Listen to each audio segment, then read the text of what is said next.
Hey, salut à tous, bienvenue à Question Auto. J'espère que vous allez bien. Matt est à bord du Mazda CX-30, le nouveau petit véhicule de la famille de Mazda qui est littéralement une copie de la Mazda 3.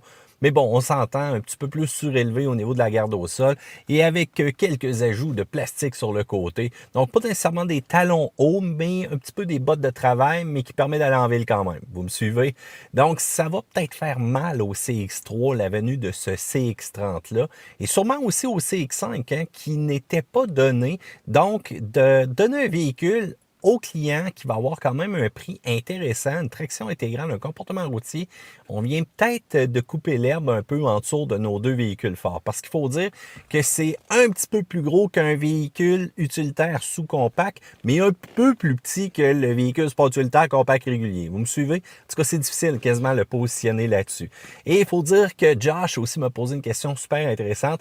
Il me demande, est-ce que je deviens un peu tanné de faire des revues de véhicules sport utilitaire tellement il y en a? Est-ce que ça garde ma passion animée? Ben, la réponse, c'est peu importe s'il y a un moteur dans un véhicule, moi, je vais toujours être content de l'essayer. Mais c'est sûr que ça vient brouiller les cartes un peu des gens qui veulent acheter un véhicule. Il y en a tellement.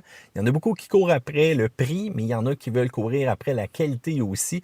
Des fois, on veut en avoir le plus possible pour notre argent et celui-ci n'est quand même pas donné non plus quand on le compare. MBA me posait la question en quelle année il est sorti. Bien, imaginez-vous que c'est en 2019 qu'on a eu la possibilité de voir le CX-30 et de l'essayer, mais du côté du Japon, pas du côté américain ici. Quand on regarde l'extérieur, on a tenté de faire un style qui se différencie un petit peu de la gamme par ses lignes un peu plus coupées au niveau de ce véhicule sport utilitaire-là. On emploie quand même le style Kudo Design. Ça change absolument rien. On a quand même des contours d'ailes qui sont en plastique. On s'entend, c'est un peu plus pour un petit look en route si on veut, mais c'est pas nécessairement plus pour l'utilité. C'est un beau look qui reste classique à la famille, fidèle à la grille en avant Mazda quand même assez omniprésente. Puis vraiment le style de mouvement quand on regarde les courbes. Quand même les feux qui sont très profilés aussi. L'accès au coffre est super facile. Et il y avait I lost my iPhone 21 qui voulait voir les clignotants. Eh bien voilà, ce sont les clignotants. Quand même assez original de l'avoir très bas au niveau du pare-choc. J'aime bien ça. Il y avait Rascal MZD qui se demandait est-ce que les sous-basements sont de la décoration ou du vrai renfort de caisse. Crois-moi, tu veux pas sortir en route très très loin avec un Mazda CX-30 comme ça. Pas nécessairement à cause de la protection latérale qui est purement décorative au niveau du plastique, mais surtout parce que tu n'as absolument rien en dessous du véhicule. Donc une roche, ça ferait très mal à celui-ci. Donc souvent, on donne des styles très agressifs au véhicule, mais c'est pas fait pour sortir hors des sentiers battus. Mais on arrive quand même à se débrouiller. À l'intérieur, copie littérale du Mazda 3. Allez voir la vidéo qu'on a fait. C'est plein de détails pour vous. J'aime beaucoup quand même l'écran 8 pouces, malgré qu'on a un beau système multimédia, une belle qualité d'écran, Apple CarPlay, Android Auto, nommez tout ce que vous voulez. Je trouve qu'on aurait peut-être dû faire un effort pour mieux maîtriser celui-ci rapidement. Juste changer la radio satellite, c'est quand même assez laborieux. C'est un petit peu désagréable à ce niveau-là. Mais le reste, une qualité intérieure très impressionnante, sauf les joints de porte que j'ai ici présentement, que je peux littéralement mettre mon doigt. C'est extrêmement creux. Ça, j'aurais préféré qu'on fasse une petite attention à ce détail-là. Les sièges, un support qui est extrêmement généreux, très, très confortable. On n'a pas plus d'espace que dans la Mazda 3. C'est ça qui est un petit peu particulier. Peut-être une couple de pouces de plus, mais on s'entend si vous prenez une version sport, hatchback, et versus le CX-30, il n'y a pas grande différence. Ça va être le prix. Hein? Si vous voulez un sport utilitaire, vous allez le payer comme d'habitude. J'aime beaucoup aussi les couleurs intérieures qui sont très différentes, personnalisables. Ça rajoute une touche de luxe dans laquelle Mazda veut vraiment se diriger. Et shoot out à André Larose qui me dit une question à poser à Mazda. Pourquoi il n'y a pas de poignée pour baisser les sièges de la valise? Ou ils sont tellement bien cachés qu'on ne les voit pas? Simple question d'ingénierie, simple question de choix au niveau de la production.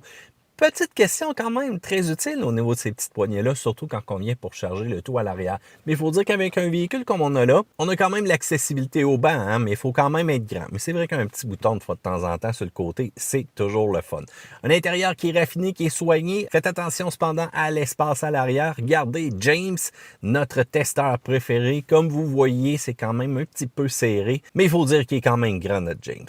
Du côté moteur, du côté canadien, 2 litres est disponible ou encore encore le 2.5, les mêmes chiffres que la Mazda 3, 155 chevaux, 150 livres-pieds de couple. Et on va avoir le 2.5 qui est à 186 chevaux et 186 livres-pieds de couple. Cependant, on les cherche un petit peu en accélération. Du côté des États-Unis, ça va être le 2.5 seulement pour eux.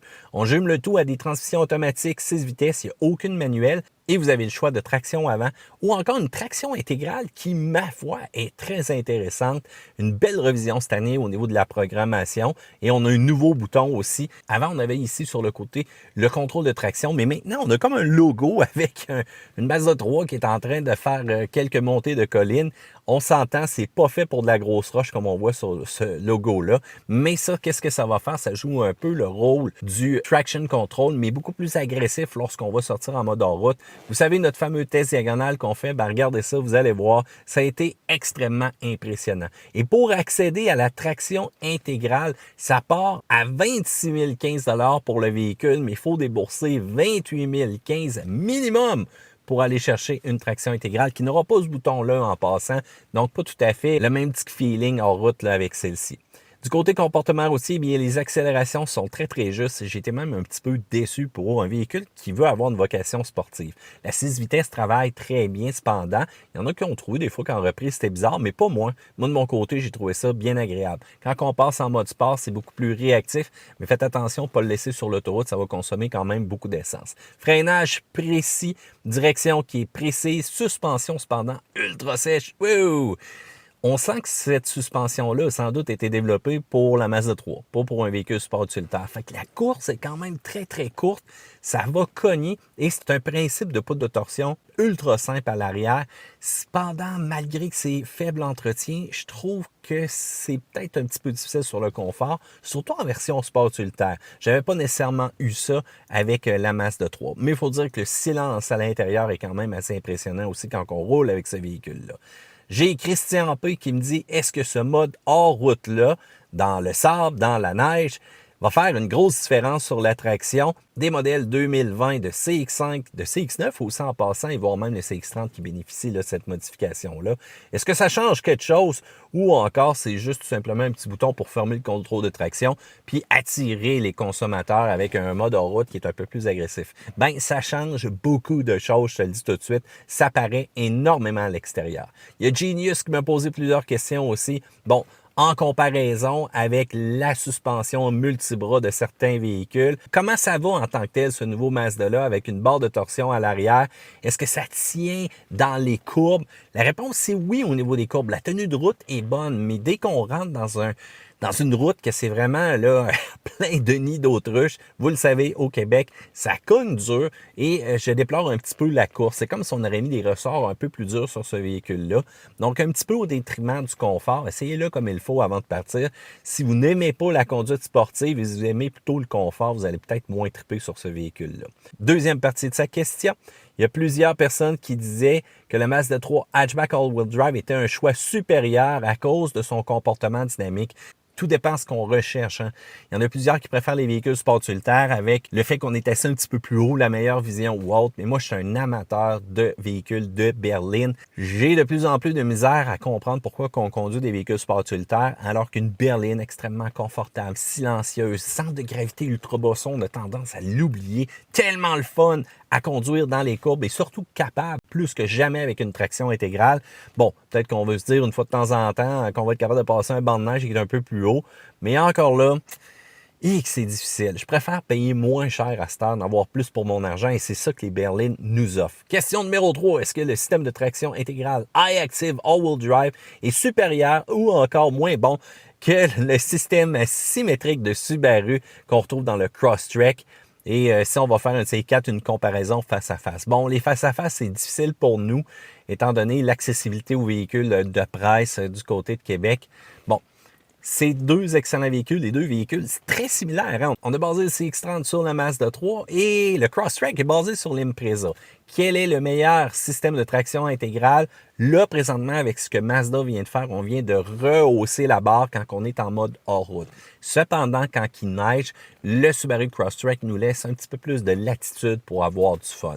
Et je crois qu'on est pas mal rendu là à faire un face-à-face assez intéressant. Une traction intégrale, c'est pas juste bon en mode hors-route, c'est pas juste bon sur la neige. Il faut que ce soit bon un petit peu partout. Et si vous aimez conduire, ça doit donner de la latitude. Mais ça doit aussi être capable de survivre si on en demande beaucoup. Subaru, ça n'a jamais déconnecté à vie. Le CX-30 aussi, grande amélioration, beaucoup mieux que les versions précédentes de la gamme CX de Mazda cependant. Quel est le meilleur présentement? Je dois donner un petit point à celui qui va me donner la latitude d'avoir du fun et je sens un petit contrôle un petit peu plus intéressant sur la neige avec un Subaru qu'avec le Mazda. Cependant, avec le bouton traction intégrale, qu'on a relevé la barre quand on sort du sentier battu, je pense qu'on est un petit coche au-dessus du X-Mode parce qu'on est plus agressif. Fait que c'est... va falloir l'essayer, guys. C'est surtout sortir des sentiers battus. Du côté consommation d'essence, bien, ça dépend quelle configuration que vous allez prendre. Si vous prenez le 2 litres traction, 8.9, 7.1, le 2 litres all-wheel drive, 9.4, 7.7. On remonte beaucoup. Une traction intégrale, ça coûte cher en essence. 2.5 front-wheel drive, 2.5 traction, 9.3, 7.1. Donc, comme vous voyez, pas mal identique aux 2 litres aussi sur l'autoroute. Et 9.9, 7.7 en traction intégrale, ça commence à coûter cher. Et si vous prenez le modèle avec désactivation des cylindres parce qu'il est disponible où est-ce que vous êtes, ben vous allez faire 9.5 ou 7.4. Mais je vais être franc avec vous, avec la situation qu'on vit présentement, j'ai roulé des pneus d'hiver un peu plus longtemps que prévu et on parle facilement du 10. Shootout à Hillbilly Sportman qui me dit zoom zoom et je lui répondrai vroom vroom. Parce que c'est ça, en français. Sophie Poulain qui me dit un petit VUS amélioré du CX3 ou du genre CX5. Comme je l'ai dit au début, c'est exactement entre les deux, mais avec le même fun de conduire au niveau du véhicule. Patrick Masson me fait un roman littéralement. Il me dit que sa blonde s'est d'ailleurs cogné la tête en embarquant à bord de celui-ci. C'est pas du tout mon problème. Peut-être que ta blonde est vraiment plus grande que moi. Mais bon, on a mis un X parce qu'on ne le trouvait pas nécessairement confortable et on est plutôt allé avec le CX5. Donc, c'était son commentaire, je le prends, je vous le diffuse. On aime ça. Et Patrick aussi m'a apporté le fait qu'il y a des problèmes de peinture avec son Mazda qu'il a acheté. Principalement la peinture rouge. Quand j'ai fait l'examen au niveau de notre CX-30, ben oui, je me suis rendu compte effectivement qu'il y avait beaucoup de petits stone chips qu'on appelle. Ça semble être assez agressif même. Et surprise sur le véhicule de presse que j'avais, on l'a grandement protégé, voire même surprotégé. Les montants, les miroirs, la calandre, tout sur le véhicule est protégé. Est-ce que c'est pratique courante? Ben, je vais être franc avec toi, je ne l'ai pas tout le temps remarqué. Mais une chose est sûre, si on le protège, c'est pas pour rien. Donc, section commentaires, si vous avez des petits problèmes avec la peinture de votre Mazda, je veux le savoir, je vais être au courant. Du côté des points négatifs, eh bien, c'est très ferme. Attention, l'hiver, les trous. La performance du 2.5 m'a encore un petit peu déçu. C'est pas plus pratique qu'une Mazda 3 hatchback. Faut dire que les places arrière sont quand même assez restreintes et le système multimédia demande beaucoup de manipulation. Exemple, changer certains canaux, des favoris ou autres. Plus, belle dimension quand même, un bel entre-deux des véhicules CX3, CX5.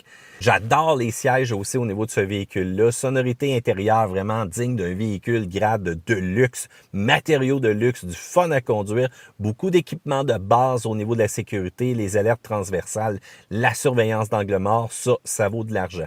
Est-ce que c'est l'arrêt de mort de la CX3 qui est pas tout à fait là dans les prix quand on compare au CX-30 versus qu'est-ce qu'on a. Est-ce que c'est l'arrêt de mort aussi de la Mazda 3 qui va perdre en popularité versus le CX-30? Je veux vous entendre là-dessus.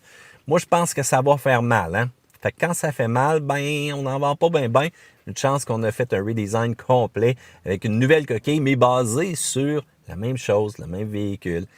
C'est ça, hein, partager des mécaniques, partager des designs aussi, si on veut. Je veux savoir qu'est-ce que vous pensez du CX-30, section commentaires, si t'es sous. Matt, quant à lui, l'a bien aimé. Un pouce en l'air parce que vous aimez cette vidéo-là. Abonnez-vous et partagez mes vidéos, s'il vous plaît. J'adore ça, partager l'amour de l'automobile à tout le monde. Sur ce, on se dit au revoir et une autre fois.